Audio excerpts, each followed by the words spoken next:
Oral questions. Questions orales. L'honorable. The honourable member for Mégantic-L'Érable. After 9 years, well, it's been a tough first week of session for this Prime Minister. A second defeat in a Liberal stronghold. And he's lost his Quebec lieutenant and a member of his caucus. That's right after the poor performance in the by-election. The only good news is that now he has a coalition with the leader of the Bloc Québécois in order to save his bad minority government. How can this Liberal government still ask for the confidence of parliamentarians or Canadians? The Honourable Minister. Thank you, Madam Speaker. Well, it's a great idea to ask this question on September 20th, the day when the childcare benefit is being paid. In my colleague's writing, families are receiving $650, and that's with no tax. There are thousands of families in my colleague's writing. But as usual, the Conservatives want to cut everything, including, according to his leader, the childcare benefit. Does my colleague agree with that? The honourable member. Madam Speaker, this Liberal bloc is the most centralizing and divisive government ever. It has increased the cost of living, doubled the cost of housing. Even the Quebec Premier is asking the Bloc Québécois to represent Quebec and not vote to perpetuate this government. Will Quebec ministers and members recognize that if the Bloc is not doing its job to represent Quebec, they should try to support Quebec by voting against this Prime Minister or following the lead of the member for Honoré Mercier become independents? The Honourable Parliamentary Secretary. Thank you, Madam Speaker.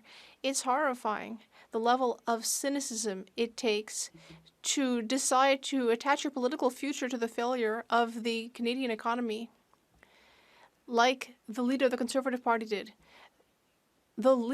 The leader of the Conservatives said that inflation would never end if we kept on with our policies and refused his policies, but now inflation is back to 2%, the appropriate level.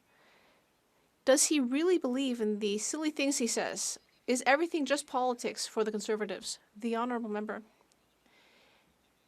Madam Speaker, it's very clear that a bad Liberal government for Quebec is bad for Quebecers. The Liberal bloc can try to justify what it's doing, but other than stroking its leader's ego, there's no reason to support this Liberal minority government. When will the Prime Minister of the Liberal bloc let Quebecers vote for a common-sense government which will work hard for the interests of all Quebecers, which will axe the tax, build the homes, fix the budget, and stop the crime? The Honourable Minister. Thank you, Madam Speaker. My colleague talked about stroking the ego of the Conservative leader. Well, recently, the Conservative leader said that helping children go to school with a good breakfast was bureaucratic. He said that it was red tape to help children who don't have food to get a good breakfast before they go to school to learn. And you talk about feeding the ego of the Conservative leader instead of feeding children in his riding. After 9 years of the NDP Liberals, taxes are up, costs are up, crime is up, time is up. But it was the leader of the NDP who was out trick-or-treating a bit early. He was tricking Canadians into thinking he was going to end his Liberal coalition, and his treat was his pension. As a result of that, more and more Canadians are facing the carbon tax, and we have 9 million Canadians who are facing food insecurity. Will the NDP Liberal government end its tricks and call a carbon tax election so it's Canadians who have the treat? Hear, hear. I'm hearing some other voices aside from the one who has the floor. I would just ask members to please hold off until it's time for their question or comment. The honourable member, l'honorable secrétaire parlementaire. You know, it's pretty rich for the Conservatives to be talking about pensions as they're actively committed to cancelling Canadians' pensions and their pensions, and the leader of the Conservatives' pensions worth more than $2 million. But as always, Madam Speaker, the three-word slogans coming from the Conservatives don't make sense. They're not even true. Inflation is down. Interest rates are down. Gas prices are way down. And according to the Canadian Climate Institute, thanks to our environmental policies, emissions are down too. Despite this good news, Madam Speaker, the Conservatives don't want to cheer for the Canadian economy or Canadians. They want bad news to tread on on us. Again, I'm hearing lots of voices, and I have my speaker on, and I'm having a hard time hearing the answer. So I would ask members to please listen carefully before they speak.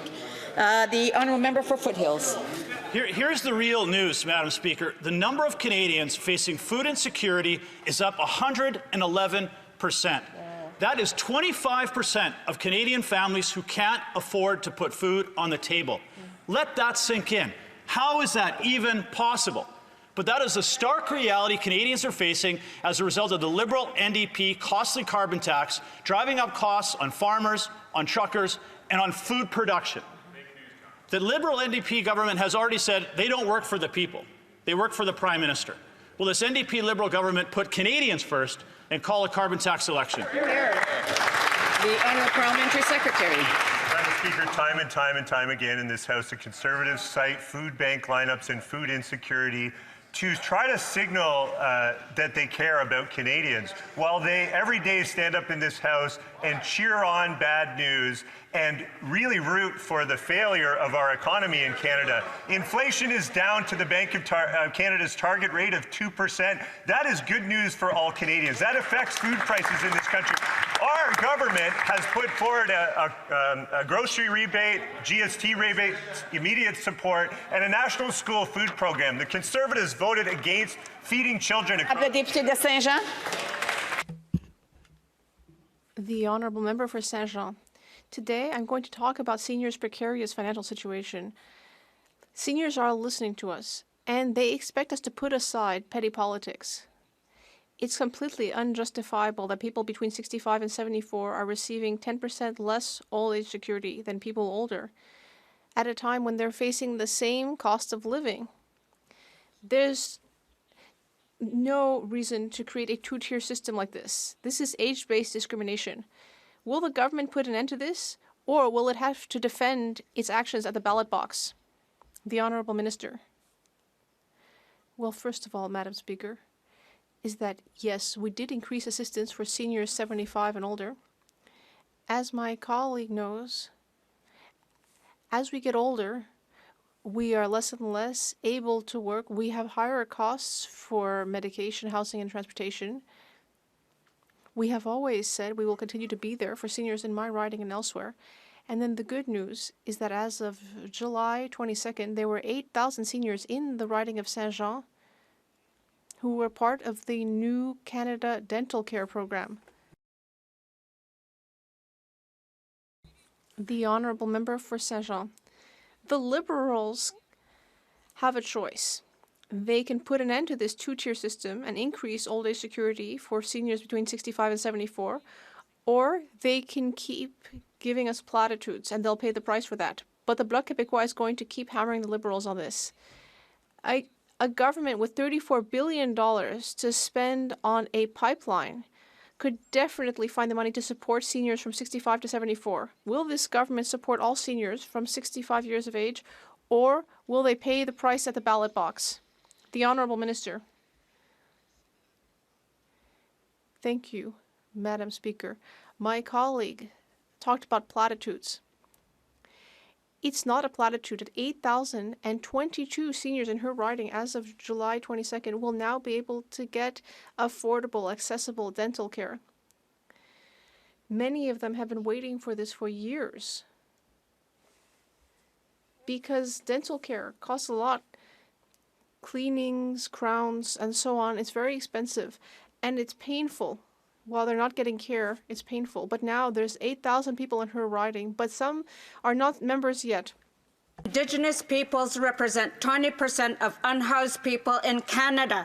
The CEO of Ontario Aboriginal Housing Services, only 0.2% of all funding to end homelessness is going to Indigenous peoples. This means thousands will be living out in this cold this winter because of the Liberals. Conservatives voted against any funding for Indigenous housing. When will the Liberals end its genocidal policies, stop breaking their promises, and ensure Indigenous peoples have places to call their home? The Honourable Parliamentary Secretary to the Minister of Indigenous Services.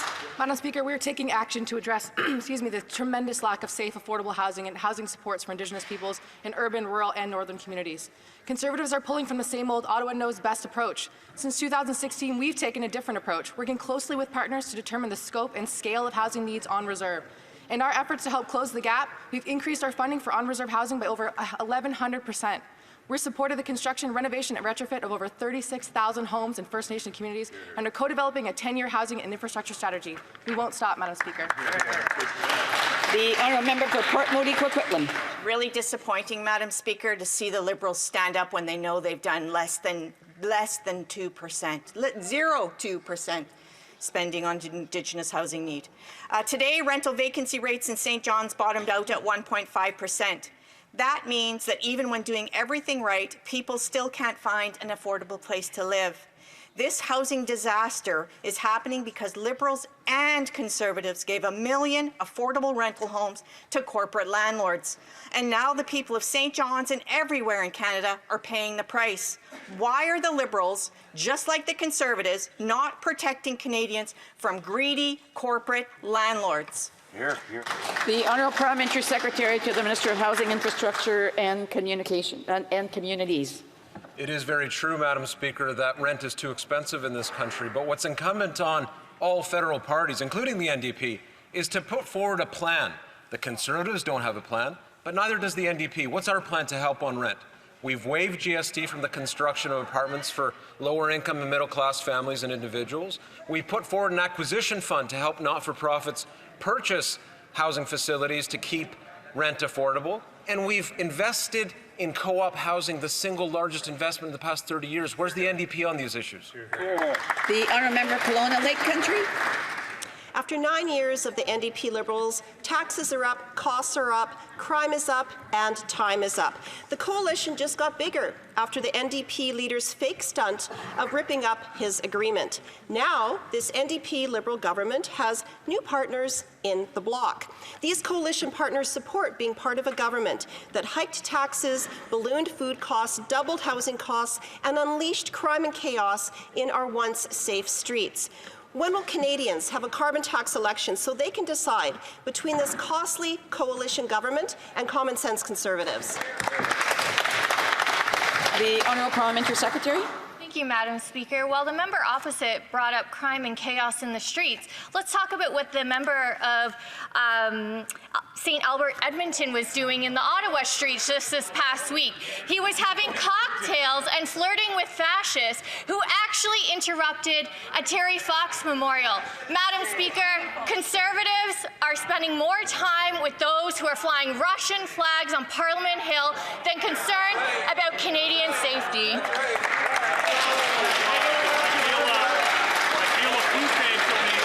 Order. Order. I want to remind members, if they don't have the floor, they shouldn't be speaking, and there was quite a few of them doing that. So just listen to the answer, whether you like it or not. The order. Order. The Honourable for Kelowna Lake Country. Madam Speaker, in Kelowna recently, someone broke into a home in Kelowna and stabbed a woman. This was a violent, random crime. And so for the member to talk about discounting crime and chaos in our communities, shame on her. Canadians can't afford this costly coalition that taxes your food, punishes your work, takes your money, doubles your housing costs, and unleashes crime and chaos in our communities. Common sense Conservatives will axe the tax, build the homes, fix the budget, and stop the crime. When will we have a carbon tax? The Honourable Parliamentary Secretary. Madam Speaker, once again we see the Conservatives purporting to support feminism and to be against violence against women, yet what we know is the vast majority that women are subjected to gun violence, yet what do Conservatives do? They're silent. They take on the talking point of the gun lobby over Canadian women who are saying that we need to keep our communities safe and get restricted weapons that are meant for the battlefield off our streets. Why aren't Conservatives standing up for Canadian women?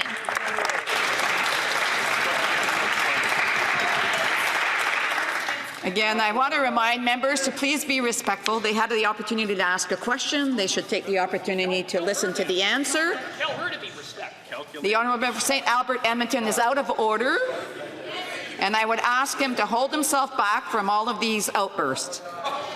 The Honourable Member for Northumberland, Peterborough South. Last week, the NDP leader, in a performance, ripped up the agreement with the Liberals, saying, "We will never, ever get back together." But there we are, the first week of Parliament, the first opportunity. The NDP are propping up the Liberal government. No one can keep up with this. They will or they won't SEGA. So, simple question for the parties of the other side. Will they or won't they?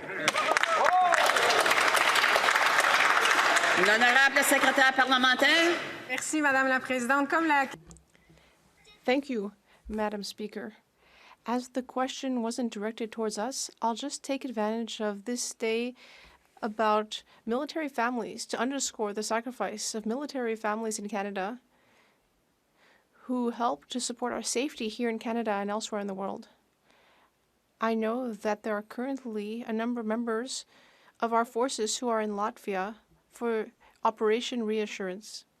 I'd like to thank all members of the forces and their families for what they do. The Honourable Member for Northumberland, Peterborough South. Taxes are up, costs are up, crime's up, time's up. According to Stats Canada, after 9 years of this Liberal government, 111% more Canadians are dealing with food insecurity. That's 4 million more Canadians who will have trouble feeding themselves tonight. What will it take for this cowardly coalition of the NDP and Bloc to finally stand up with Conservatives and defeat this tired, corrupt Liberal government? L'honorable secrétaire parlementaire. Cynical politicians like the Conservatives have tied their political fortunes to the failure of the Canadian economy. Good economic news for Canadians is actually bad news for the Conservatives. They've told us time and again that there would be perpetual inflation unless we adopted their austerity agenda. Inflation is actually at a historic low, Madam Speaker. It's at 2%, which is exactly the target rate set by the Bank of Canada. Are they really being honest when they speak in this House, or are they just gaslighting Canadians? The Honourable Member for Bellechasse-les-Échemins-Lévis. Madam Speaker, the Bloc Québécois has told the Liberals that they will keep them in power, which means they've sacrificed their ability to negotiate, specifically about the Environment Minister's decree. The Premier of Quebec is asking the Parti Québécois to make their big brother in Ottawa see sense. The leader of the Bloc Québécois should support our motion to fire this incompetent, big spending and centralizing government. And when will the Liberals do something to help communities in the Saguenay region and give up on their order against forestry communities? The Honourable Minister. Well, my colleague had a question for the Leader of the Bloc. It's up to the Leader of the Bloc to answer, but I will just offer some useful information. I will just remind the member that thousands of seniors in her riding received their membership card for the new dental care program. But unfortunately, the leader of her party said on Radio-Canada recently that the dental care system doesn't even exist and there's no point asking for a membership card. Does she believe in her leader, or does she believe in the 16,000 seniors who received their membership card? The Honourable Member. The Bloc Québécois seems to be a terrible negotiator and unable to defend Quebec's interests. It announced openly to the Liberals, "Don't worry, guys, we're not going to cause an election." That doesn't leave them any leeway for negotiation. And it wasn't even able to convince this government to help Saguenay communities that are threatened by this Environment Minister's heartless decree. Will this centralizing spendthrift government support our demand to give up on this destructive environmental order? Once again, Madam Speaker, this is a question for the Leader of the Bloc. I don't know why they're looking at us. But she didn't answer my question. Will she correct the insulting thing that the Conservative leader said yesterday once again? He spent the whole day insulting Quebecers. Will she call him to order and ask him to recognize that the dental care program, which is helping thousands of seniors in her riding, will she ask him to recognize that this dental care program exists? James Nunavik, EU. Le fédéral coupe les vivres. Well, Madam Speaker, the Liberal government is cutting funding to seniors' organizations. It's very upsetting that Ottawa is depriving organization of funding for the Aging Well at Home program because it's refusing to sign an agreement with Quebec. The Liberals know that they are interfering in Quebec jurisdiction and seniors are paying the price. They know very well that Quebec has its own very successful in-home healthcare program. When will they stop this practice of making seniors pay for their petty politics? The Honourable Minister. Madam Speaker, we know that it's very important to help seniors, especially after the pandemic. And that's why the good news is that out of 22 projects for Quebec, 12 have already been approved. That's good news. There will be 10 others to approve. And we need to ensure that this money goes to community organizations in my colleague's riding, and that could be done instantly. That could be done instantly if everyone would just agree. The Honourable Member for Abitibi-Bay, James Nunavik, EU. The Liberals know very well that they do not have the right to sidestep the government of Quebec. They are trying to leverage community organizations to interfere with Quebec's business, and they're blaming Quebec, saying that Quebec is the bad guy, whereas Ottawa is actually the one who's blocking the money. This would all be over in 5 minutes if the Liberals actually cared about seniors' interests. But instead, this deadlock has been going on for months. When will the Liberals finally stop taking seniors hostage? The Honourable Minister.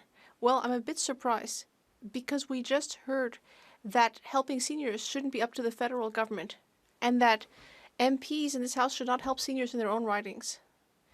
I find that very surprising. We all in this House are responsible for helping seniors. And in this case, they simply need to call members of the National Assembly and tell them that the government should simply accept M30 and go ahead to fund these organizations. Madam Speaker, 2 years ago, the NDP leader sold out workers when he signed on to the costly coalition that raised taxes, increased food costs, and doubled the cost of housing. Then, 2 weeks ago, he tore up the agreement, he said.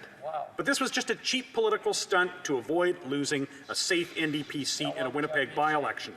After 9 years of the NDP Liberals, taxes are up, costs are up, crime is up, and now time's up. Will the Prime Minister call a carbon tax election now? Yes or no? Honourable Parliamentary Secretary of the Government House Leader. Yes, thank you, Madam Speaker. While the Conservative Party is so focused on slogans and bumper stickers, we in government will continue to be focused on the real concerns that Canadians have, dealing with issues like inflation, which is, by the way, at 2% today, supporting our seniors, supporting our children, looking in terms of how we can build a stronger and healthier middle class, building a stronger and healthier Canadian economy. That's what we're focused on, while Conservatives are focused on idiotic ideas. The Honourable Member for Calgary, Rocky Ridge. Wow. Conservatives are focused on axing the tax. The Prime Minister plans to quadruple the carbon tax, which has already made life unaffordable for working Canadians, and the NDP leader agrees with him. He's already voted for the carbon tax 24 times, no matter how much it hurts working people. The NDP leader will say or do anything to save himself, proving that he is not worth the cost. Canadians are fed up. They're ready for a common-sense Conservative government to axe the tax. Will the Prime Minister call a carbon tax election, yes or no? The Honourable Parliamentary Secretary. Madam Speaker, the Conservatives will never let the truth or good news get in the way of their shameless exploitation of the challenges that Canadians are facing these days. And their three-word slogans are not solutions, they are not policies, and they're childish, but they're also fake news. Inflation is down. Interest rates are down. Gas prices are down, and thanks to our environmental policies, emissions are down too. It's disappointing that the Conservative spirits are down with all this good news. It's clear that all they really want is negative news to blame us for. Thank you, Madam Speaker. The Honourable Member for Sturgeon River Parkland. Madam Speaker, just a few short weeks ago, the NDP leader, in a desperate attempt to stave off an imminent Conservative victory in a once-safe seat, told Canadians that he would no longer support this Liberal government. Fast forward 2 weeks, and the great magician has performed a reappearing act, resurrecting his coalition with the Liberals. Canadians did not give this NDP Liberal government a mandate. Taxes are up, food's up, crime's up, and now time's up. When will this Liberal government finally give Canadians a choice and call a carbon tax election? The Honourable Parliamentary Secretary of the Government House Leader. Yes, thank you, Madam Speaker. Again, what we see is the Conservative Party, that far-right MAGNA Party, which is being led by a leader that does nothing but spread negative news. He goes around every region of the country saying that Canada is broken. Well, have I got news for him, Madam Speaker? Canada is the best country in the world to live and call home. We will continue to be focused on making the conditions better for all Canadians. That is something that we're prepared to do, whether it's a budgetary measure or a legislative measure, because we care about Canadians. The honourable member for Sturgeon River Parkland. Well, Madam Speaker, this government may claim that they care about Canadians, but Canadians across this country have told us loud and clear they don't care for this Liberal government. If they can't even win seats in downtown Toronto and downtown Montreal, how much longer can these Liberals hold on? Canadians didn't give them a mandate for exploding food prices. They didn't give a mandate for doubling housing prices. And they didn't give them a mandate to triple crime rates across this country. Canadians have been clear. They don't want a tripling of the carbon tax. They don't want 61 cents a litre for the carbon tax. When will this NDP Liberal government finally give Canadians a choice and call a carbon tax election? The Honourable Parliamentary Secretary. Thank you, Madam Speaker. Look, Conservative rhetoric is up. Conservative nonsense is up. Rhyming is certainly up. And Canadians are getting fed up.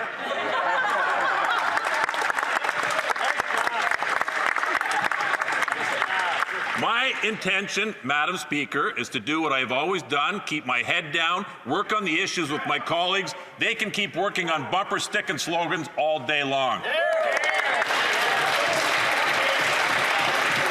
honourable member for Winnipeg Centre. Madam Speaker, under the Liberals, Feed Ontario has reported an 8-year high in food bank usage. The report cited the lack of a social safety net as a cause for this crisis. Now, I know the sore losing leader of the Conservative Party is only concerned with protecting his rich friends and that people will get poorer under his watch. So my question is for the Liberals. Will they listen to award-winning economists and support my bill, C-223, to put in place a framework for a guaranteed livable basic income so people can afford to eat? Hear, hear. The Honourable Parliamentary Secretary. It's unfortunate, Madam Speaker, that through some crude political calculus, the NDP has compromised a progressive agenda for Canadians and abandoned the great work that we were doing together on programs like dental care, pharmacare, a national school food program, all of which strengthen the social safety net in this country. We've offered on grocery prices and through elevated inflation a grocery rebate, 50% reduction in childcare fees, a grocery code of conduct. We've got comprehensive reforms to the Competition Act in this country. These are both short-term and long-term measures that are making a difference for Canadians every single day. The honourable member for South Okanagan, West Kootenay. Madam Speaker, this summer barges along the Mackenzie River were cancelled due to low water levels after a prolonged drought, stranding residents without shipments of supplies. Northerners have made it very clear that they need an all-weather road along the Mackenzie to keep a lifeline to their communities. Both the Liberals and the Conservatives are ignoring these calls. So will the Liberals fund the construction of a road connecting communities in the Sahtu, or will they keep denying Northerners the infrastructure that they need? Excellent question. The Honourable Minister of Northern Affairs. Thank you, Madam Speaker. I want to thank the honourable member for that very important question. We know that climate change is real. We know that the climate is warming 4 times the rate in the north. The climate is warming 4 times the rate of the rest of Canada, and that's something we need to address. We are doing it with our northern partners, including the Premier of Northwest Territories, who I met about 3 weeks ago, and we had great discussions on the Mackenzie Highway, and that's going to come up in the future. The honourable member for Hamilton East. Madam Speaker, this week across Canada, we're celebrating National Legion Week. Legions significantly contribute to the well-being of veterans and ensure that Canadians remember the sacrifices they've made. In my riding, Stony Creek Legion Battlefield Branch 622, led by Stuart Jones, is a powerhouse of support for veterans. His leadership is truly inspiring, and we are deeply grateful. Can the Parliamentary Secretary to the Minister of Veterans Affairs share with this House how our government has been there to support Legions and their incredible community contributions? The Honourable Parliamentary Secretary. Thank you, Madam Speaker. There are over 1,350 Legion branches across Canada, including Wally Legion Branch 229 in my hometown of Surrey. Their members represent one of the largest volunteer bases in this country. It's why we set up Veteran Organization Emergency Support Fund during the pandemic so that they could safely keep their doors open. And it's why we've been proud to support Legions to improve infrastructure, make accessibility upgrades, and deliver many new horizons for seniors projects. I want to thank the member for highlighting the Legion's impact in the community, and I hope members will join us in thanking Legions for all they do to build a stronger Canada. The Honourable Member for Calgary-Shepherd. Madam Speaker, after 9 years of these NDP Liberals, taxes are up, costs are up, crime is up, and time's up. 2 years ago, the NDP leaders sold out workers and signed a costly coalition deal with the Liberal Prime Minister. That deal hiked taxes, ballooned food costs, doubled housing prices, unleashed crime and chaos on our once safe streets. Will the Prime Minister finally call a carbon tax election so Canadians can choose between the costly coalition or common sense Conservatives who will axe the carbon tax? The Honourable Parliamentary Secretary. I'm actually quite concerned about where the Conservatives are getting many of their ideas these days. You see, because records show that the Conservative leader got his advice on how to help Canadians struggling with the cost of living from a Loblaws lobbyist. He gets his advice on Ukraine from Elon Musk and Tucker Carlson, Madam Speaker. He's courted support from misogynists and far-right hate groups. And these are the advisors that I think Canadians should be afraid of. Right. The Honourable Member Calgary-Shepherd. It's just too bad that this Prime Minister, the only buddy he cares about is the one he has in the NDP and their leader, who voted 24 times to hike the carbon tax. And over the summer, while door knocking, what I heard clearly from Calgary to British Columbia to Ontario, everywhere I went, I heard the same thing. Canadians are fed up with the skyrocketing costs of food, gas, and housing. From food to housing, they're sick of paying for the NDP Liberal coalition's failures, and Canadians deserve better. Why won't the Prime Minister and his NDP backers let Canadians have their say in a carbon tax election right now? The Honourable Parliamentary Secretary. Madam Speaker, it was interesting this summer to see our athletes compete at the Olympics. When our gymnasts at the Olympics stick a landing, all of us cheer. I think we should do the same this week, certainly with the Bank of Canada and the Government of Canada sticking the economic landing of inflation coming down to 2%, which is the Bank of Canada's target rate. That's what happened this week, Madam Speaker. Only the Conservative Party in this House did not cheer for Canada's economy. Just like this summer when they couldn't bear it when our athletes did well at the Olympics, winning gold medals. They did not cheer. They're never cheering for Canada's success. Member for Bow River. After 9 years of this NDP Liberal government, taxes up, costs up, crimes up, time is up. The NDP leader's publicity stunt got some airtime, but when it comes to voting against the government that he said was finished, he caves. Carbon tax already cost trucking industry $2 billion. Now, with this quadrupling, it will be expensive for our trucking industry to survive. Will they listen to Canadians and call a carbon tax election now? So common sense Conservatives can axe the tax now. Thank you. Parliamentary Secretary, the Minister of Environment and Climate Change.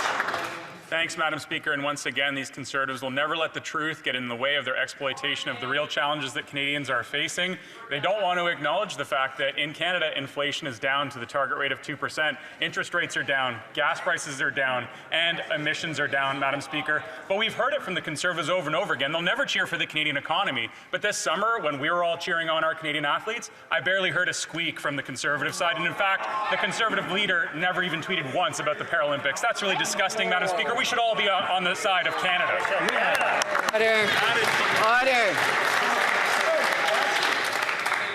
Order. The Honourable for Regina, Wisconsin. Madam Speaker, after 9 years of these NDP Liberals, taxes are up, costs are up, crime is up, and time is up. Despite the NDP leader's video claiming to tear up his support for the Liberals, the two parties continue to make life less affordable for Canadians. They have promised to quadruple the carbon tax to 61 cents per litre. Madam Speaker, why doesn't the Prime Minister call a carbon tax election so Canadians can decide if they want to continue to pay his carbon tax? The Honourable Parliamentary Secretary to the President of the Treasury Board. Madam Speaker, inflation is down, interest rates are down, car theft is down, gas prices are down, emissions are down, and all Conservatives can do is frown. I just don't understand why we don't have a Team Canada approach. The Canadian economy is getting better. Things are getting better. Why don't Conservatives try to work with us and make things better? That's the kind of House of Commons I want to be in. House Father, yeah. The Honourable Member for Rimouski, Nijet, Témiscouata, Les Basques. Once again, we need to bring up Amira El-Gawabi. The Prime Minister's advisor on Islamophobia has given herself a rather broad mandate. She wants to dictate to universities which professors they should hire on the basis of religious criteria. That goes against the principle of secularism. She even wants to dictate the training that universities should offer them. This is clearly not desirable, nor is it any of her business. On Tuesday, the National Assembly of Quebec once again unanimously called for her to resign. But once again, she won't resign. When will the Prime Minister finally show her the door? L'Honorable Ministre. The Honourable Minister. Thank you, Madam Speaker. As my colleague may know, I worked in universities for a long time, and I understand how incredible Quebec's universities are. They're renowned in Canada and around the world. We fully trust Quebec's universities to make the right decisions for them, but it's also important to consider diversity in such a large and diverse country as Canada. It's a blessing that we have this diversity. The Honourable Member.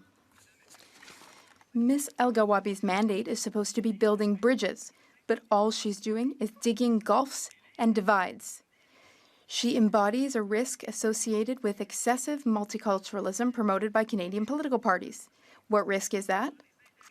Well, when we care only about the needs of one interest group and when we're blind to the needs of others, that is not good for social cohesion. Ms. El-Gawabi is doing more than demonstrating that she's not the right person for the job. She is, in fact, demonstrating that the position itself should be scrapped. Will the government finally put an end to this failed experiment? The Honourable Minister. Thank you, Madam Speaker.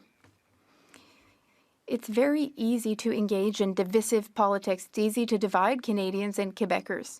Anyone can do that.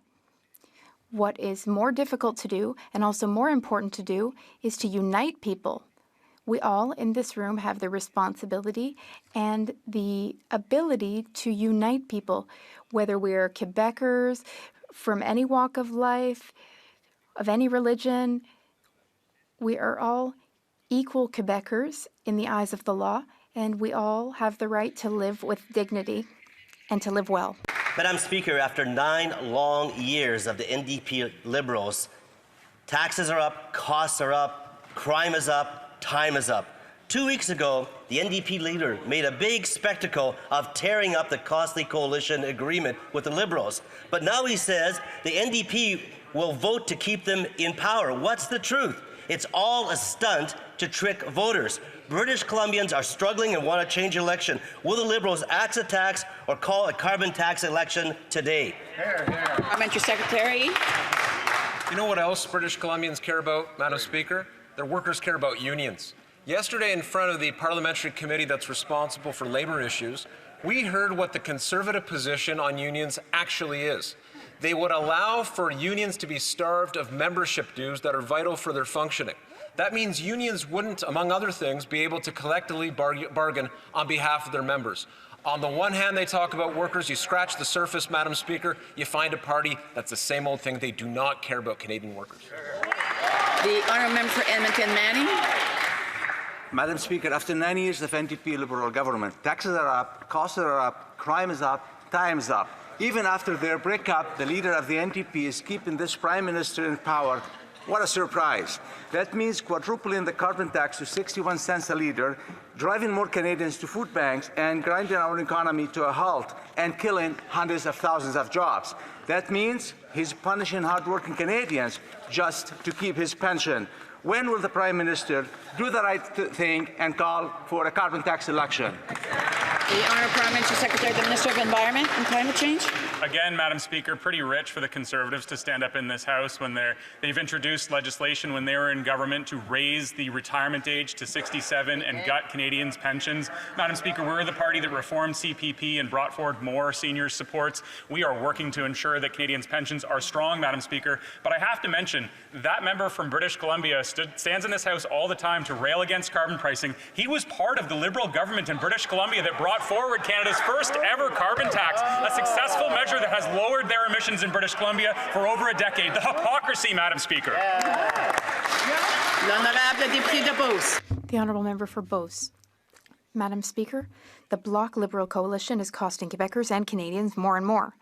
The Liberal Bloc voted for $500 billion worth of inflationary centralizing spending. Frankly, what good is the Liberal Bloc? They're spending more than ever, they're causing more scandals than ever before, and hiring thousands more public servants, ballooning big bureaucracy with Quebecers' money. What does the Bloc support? Well, they support the Prime Minister and his government. Only a Conservative government can clean up this mess. What's the Prime Minister waiting for to call an election now? L'honorable ministre. The Honourable Minister. Madam Speaker, my colleague surely knows that Quebecers have already experienced Conservative austerity, and they didn't want more of it. Quebecers know that when we invest in them, when we help the most vulnerable, when we help seniors, that's how we help Quebecers get through tough times, like the tough times we experienced during the pandemic. My colleague knows full well that we were able to invest in Canadians, all while getting inflation back down. It's back into the normal target range now. So we don't want Conservative austerity, and neither do Quebecers. Thank you. The Honourable Member for Châteauguay-Lacolle. Madam Speaker, we know that families across the country are struggling with the cost of living, including in my riding of Châteauguay-Lacolle, which will soon be called Châteauguay-Les-Jardins de Napierville. The Canada Child Benefit is a source of support for families in my community. Can the Parliamentary Secretary to the Minister of Families, Children and Social Development please inform the House of the impact that this important benefit has had on Canadian families? L'honorable secrétaire. The Honourable Parliamentary Secretary. Thank you, Madam Speaker. For over 4 million Canadian families, the Canada Child Benefit has made a real difference. They can receive up to $5,000 per child under 5 and $7,000 for children over that age up to 17. The benefit was increased in July of this year. It will now be about $350 more per year as compared to last year. And the benefits have already been sent out. The Conservatives, though, they would cut this program and they would leave families to struggle. And Rideau Lakes. Well, after 9 years of this NDP Liberal government, taxes are up, costs are up, crime is up, and time is up with jaw-dropping news about carbon tax Carney. His investment firm owns the second largest mortgage insurer in Canada, and these Liberals changed the rules to allow for larger and longer mortgages, meaning higher interest payments and more money in carbon tax Carney's pocket. His company's stock shoots to 6-month highs, and he tells the Prime Minister to raise the carbon tax on Canadians. Is that supposed to be a good deal for Canada? L'honorable secrétaire parlementaire. Unlike the Conservatives, we do see the value in consulting experts from across Canada. But let's talk about where the Conservatives have been getting their advice lately. You see, the leader of the Conservative Party gets his advice on how to help Canadians with the rising cost of food from a Loblaws lobbyist. They also get their advice from Elon Musk and Tucker Carlson. Madam Speaker, these Conservatives get their advice from misogynists and far-right hate groups, and I think Canadians should be very concerned. The honourable member for Leeds, Grenville, Thousand Islands and Rideau Lakes. It's a new conflict of interest every single day with carbon tax Carney. His buddy, the CEO of Telesat, got $2.14 billion in a check from this government for what other companies say they could do for half the cost. His investment firm is in discussions with the Liberal government for $10 billion taxpayer dollars, and like I just said, his investment firm is also going to be cashing in with 6-month stock price highs after changes to the mortgage rules. Is it any wonder that this Liberal Prime Minister, twice found guilty of breaking ethics laws himself, is trying to shield carbon tax Carney from Canada's conflict of interest regime? The Honourable Parliamentary Secretary. Madam Speaker, you know, sadly, what else is up? Character assassination. It's unacceptable, Madam Speaker, to come into this chamber and time after time go after individuals' character. It undermines the integrity of this institution, and Canadians are fed up. I would have thought this member of all people would have learned that lesson some time ago, but apparently I was wrong. Thank you, Madam Speaker. The Honourable Member for Calgary Centre. Madam Speaker, after 9 years of this NDP Liberal government, taxes are up, costs are up, crime is up, time is up. Carbon tax Carney's appointment as a de facto finance minister is more of the same boondoggle this government is famous for. Almost immediately, a $10 billion contribution to one of the companies that he serves on is announced, shoveling an extra $200 million per year to Brookfield, and carbon tax Carney shoving more money in his own pockets. Why did the Prime Minister exempt his de facto finance minister from conflict of interest rules? The Honourable Secretary Parlementaire. The Honourable Parliamentary Secretary. The Conservatives stop betting against the success of Canadians. Canada's growth is actually projected to beat all of our peers, the United States, the United Kingdom, Germany, and I could go on. But the Conservatives have hitched their political and electoral fortunes on the failure of the Canadian economy. The truth is that we are making the economic pie larger and larger so that every Canadian could get a larger slice, Madam Speaker. When will the Conservatives stop betting against the success of Canadians? The Honourable Member for Scarborough Centre. Madam Speaker, this summer, millions of Canadians tuned into the CBC and Radio Canada to cheer on Team Canada at the Olympic and Paralympic Games in Paris. Canadian athletes set new records and made us all so proud. Scarborough is home to many athletes who train at the Toronto Pan Am Sports Centre, but it is also an important community hub for activities and events. We are proud of our local heroes like Scarborough's Josh Liendo, who became the first Black Canadian swimmer to win an Olympic medal. Can the Parliamentary Secretary for Sports and Physical Activity let this House know how we are supporting athletes so they can keep representing Canada with pride and excellence? The Honourable Parliamentary Secretary.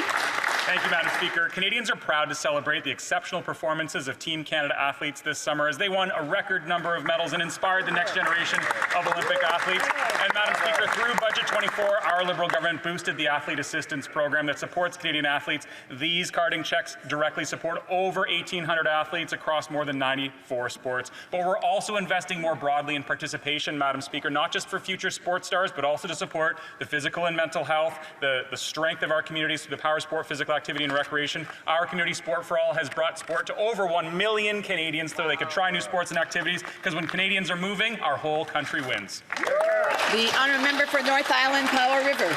Communities in my riding have been waiting for the plan for open net fish farms. It was supposed to be released in June. The Liberals instead announced that they'd be announcing a plan later. The Liberals have spent years delaying on real job strategy for all of those who will be impacted. Coastal communities must not be left behind. Will the Liberals stop the delay and ensure the plan delivers necessary funds to support impacted First Nations and coastal communities? Hear, hear. Parliamentary Secretary to the Minister of Fisheries, Oceans and the Canadian Coast Guard. Thank you, Madam Speaker. Our government is committed to protecting wild Pacific salmon and will implement a ban on open net pen salmon aquaculture in British Columbia by 2029. Fisheries and Oceans Canada is working to ensure that the draft transition plan for salmon aquaculture is measured and indeed responsible. It is important to take the time necessary, Madam Speaker, to get the draft transition plan right, given its importance to British Columbians. Work on the draft transition plan is underway and will be released in the coming weeks. The Honourable Member for Spadina, Fort York. Madam Speaker, Khaled Bearcat is a member of Samidoun and a leader of designated terrorist group Popular Front for Liberation of Palestine. Bearcat was banned from entering the EU, and Germany banned Samidoun outright. Yet in Canada, Bearcat is free to spew hatred At one rally, he said Canada should condemn the killing of terrorist leaders and that he hopes for Israel's destruction. Will the Liberal government take action to have Bearcat arrested for hate propaganda and list Salmon Dune as a terrorist organization, or will it continue to be a doormat? The Honourable Parliamentary Secretary. Madam Speaker, in no way, shape or form is hate speech or the support of terrorism allowed in our country. We are deeply concerned about these statements. We are looking into this situation, into this matter. We take the member opposite's question seriously and are here to promote a Canada that is united together, that confronts discrimination and is in harmony. Thank you, Madam Speaker. And that brings us to the end of question period. Comme mentionné, As mentioned.